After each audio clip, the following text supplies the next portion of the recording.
अगर हम आज की भारतीय शिक्षा प्रणाली को देखें ना, तो मैं सोच रही थी कि ये बिल्कुल हमारे स्मार्टफोन के ऑपरेटिंग सिस्टम की तरह है। मतलब प्राचीन काल का जो गुरुकुल सिस्टम था वो मान लीजिए हमारा वर्जन 1.0 था, अपनी जगह एकदम परफेक्ट।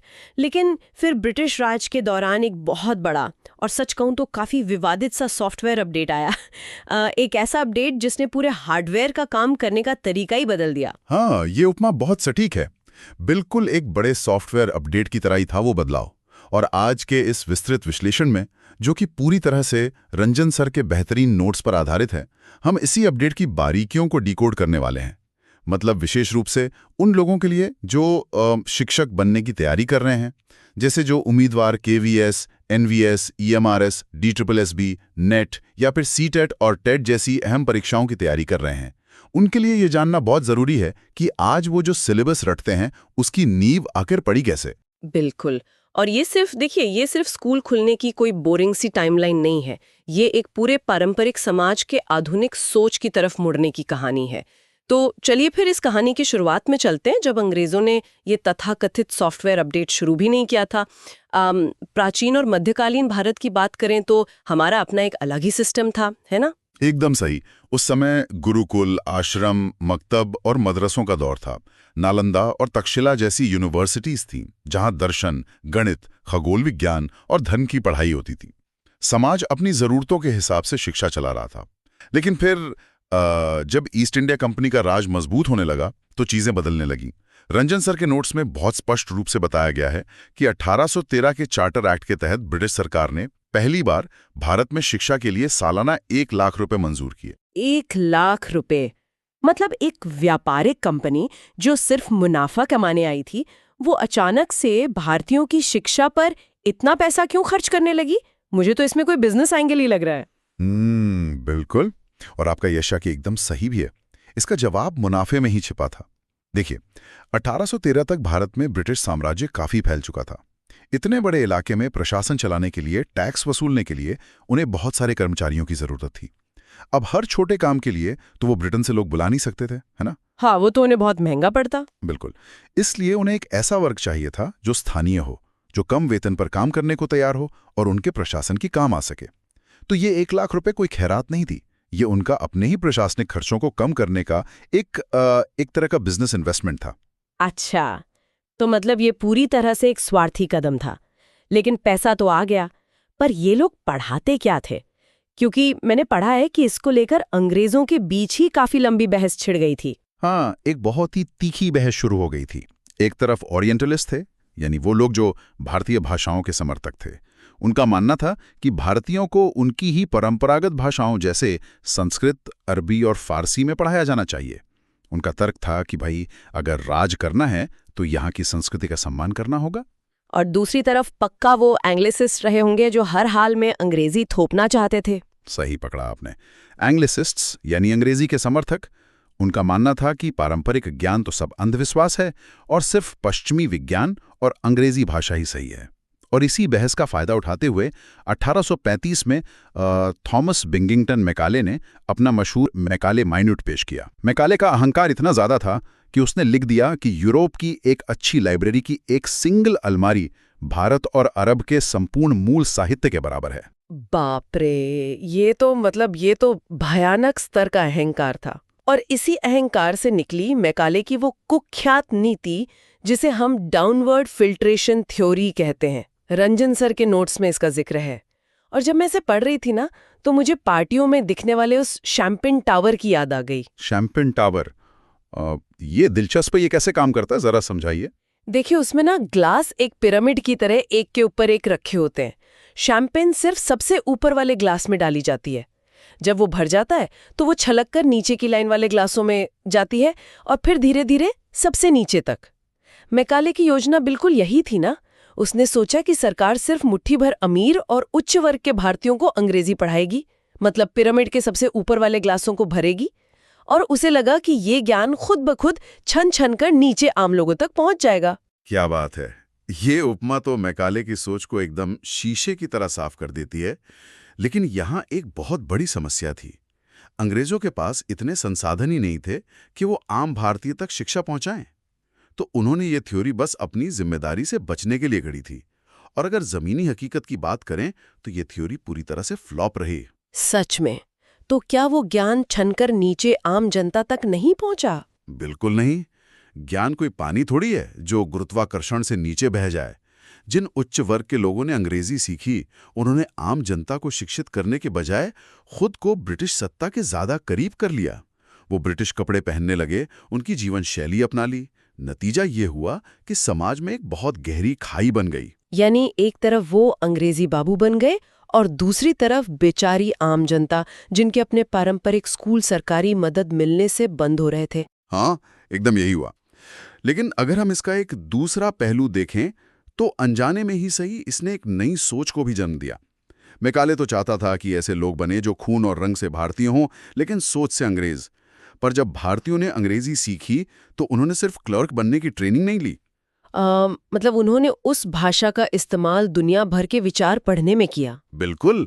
उन्होंने रूसो को पढ़ा, जॉन लॉक को पढ़ा, फ्रांसीसी क्रांति के बारे में जाना, और सबसे बड़ी बात, अंग्रेजी ने अलग अलग राज्यों के भारतीयों को आपस में बात करने का एक जरिया दे दिया। इसी ने आगे चलकर हमारे राष्ट्रीय आंदोलन की नींव रखी। अरे वाह, ये तो वही बात हो गई कि अंग्रेजों ने जो जंजीरें हमें बांधने के लिए बनाई थीं, उसी लोहे से हमने अपनी आज़ादी की तलवार बना ली। खैर, जब मैकाले का ये शैंपेन टावर वाला मॉडल फेल हो गया तो जाहिर है उन्हें अपना तरीका बदलना पड़ा होगा, और शायद इसीलिए 1854 में वुड्स डिस्पैच आया। नोट्स में से भारतीय शिक्षा का मैग्ना कार्टा कहा गया है। मैग्ना कार्टा मतलब एक तरह का सबसे अहम अधिकार पत्र। तो इसने ऐसा क्या किया था? वुड्स डिस्पैच को मैग्ना कार्टा इसलिए कहते हैं क्योंकि मैकाले की तरह इसने सिर्फ हवा में बातें नहीं की। इसने पहली बार आज की शिक्षा प्रणाली का एक ठोस ब्लूप्रिंट पेश किया। इसने आधिकारिक तौर पर माना कि भाई आम जनता को शिक्षित करना ब्रिटिश सरकार की ही जिम्मेदारी है, और इसी के तहत हर प्रांत में शिक्षा विभाग बनाए गए। रुकिए, तो आज जो हम हर राज्य में अपना एक शिक्षा विभाग देखते हैं जो सरकारी स्कूलों को चलाता है, वो 1854 के इसी डिस्पैच की देन है। जी हाँ, बिल्कुल। और सिर्फ इतना ही नहीं, इसी डिस्पैच के कहने पर 1857 में कलकत्ता, बॉम्बे और मद्रास में लंदन यूनिवर्सिटी के तर्ज पर बड़ी यूनिवर्सिटीज भी खोली गईं। लेकिन यहाँ एक बहुत ही दिलचस्प पेच है। लंदन यूनिवर्सिटी उस समय कोई पढ़ाने वाली संस्था नहीं थी। वो सिर्फ परीक्षा लेने और डिग्रियां बांटने का काम करती थी। अच्छा, तो क्या इसका मतलब ये है कि आज भी जो हमारे सिस्टम में परीक्षा और रट्टा मारने का इतना जुनून है, जहां सीखने से ज्यादा डिग्री की अहमियत है, वो भी अंग्रेजों की इसी सोच से निकला है? ये एक कड़वी सच्चाई है। उन्होंने यूनिवर्सिटीज सिर्फ इसलिए बनाई ताकि उन्हें अपने प्रशासन के लिए परीक्षा पास किए हुए लोग मिल सके, स्वतंत्र रूप से सोचने वाले नागरिक नहीं।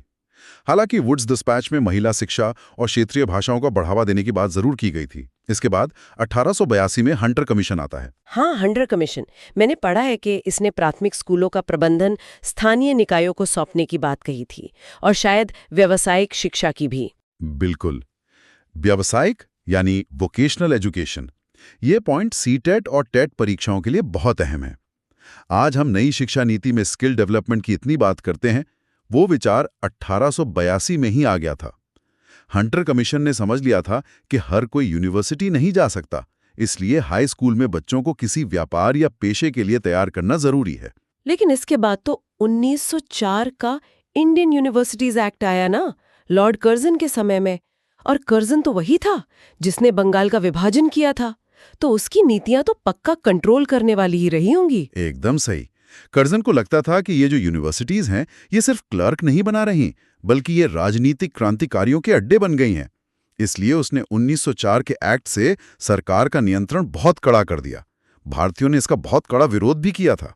शिक्षा को सत्ता के हथियार की तरह इस्तेमाल किया जा रहा था। इस पूरी यात्रा में एक और कमीशन है, 1917 से 1919 के बीच का सैडलर कमीशन। नोट्स पढ़ते समय मुझे इसका एक पॉइंट देखकर बहुत हैरानी हुई। कौन सा पॉइंट? सैडलर कमीशन ने कहा था कि यूनिवर्सिटी जाने से पहले बच्चों को 12 साल की स्कूली शिक्षा पूरी करनी चाहिए। रुकिए, मतलब आज जो हम 10+2 या 12वीं तक की पढ़ाई का सिस्टम देखते हैं, ये आइडिया 100 साल से भी ज्यादा पुराना है। मुझे लगा ये अभी कुछ दशकों पहले शुरू हुआ होगा। हाँ, ये अक्सर लोगों को चौंका देता है। दरअसल सैडलर कमीशन कलकत्ता यूनिवर्सिटी की समस्याओं को सुलझाने के लिए बना था, लेकिन उन्होंने पाया कि जब तक स्कूली शिक्षा और इंटरमीडिएट लेवल ठीक नहीं होगा, यूनिवर्सिटी की क्वालिटी नहीं सुधरेगी। इसलिए उन्होंने यूनिवर्सिटी से पहले 12 साल की पढ़ाई और इंटरमीडिएट कॉलेजों की बात कही। तो आज के हमारे जो स्कूल के मानक हैं, वो कहीं ना कहीं इन्हीं नीतियों से प्रभावित हैं। ये सब सुनकर ऐसा लगता है कि अंग्रेजों ने शिक्षा का एक पूरा हार्डवेयर तो तैयार कर दिया था। इमारतें बन गईं, विभाग बन गए, लेकिन उस इमारत में जाने का अधिकार सबको नहीं था। ये एक तरह से वीआईपी क्लब था। बिल्कुल, और यहीं पर हमें अपने पारंपरिक समाज की भी कुछ सच्चाइयों का सामना करना पड़ता है। अंग्रेजों से पहले भी ज्ञान पर मुख्य रूप से समाज के सवर्ण या उच्च वर्ग का ही एकाधिकार था। लड़कियों और निचली जातियों के लिए तो शिक्षा के दरवाजे लगभग बंद ही थे।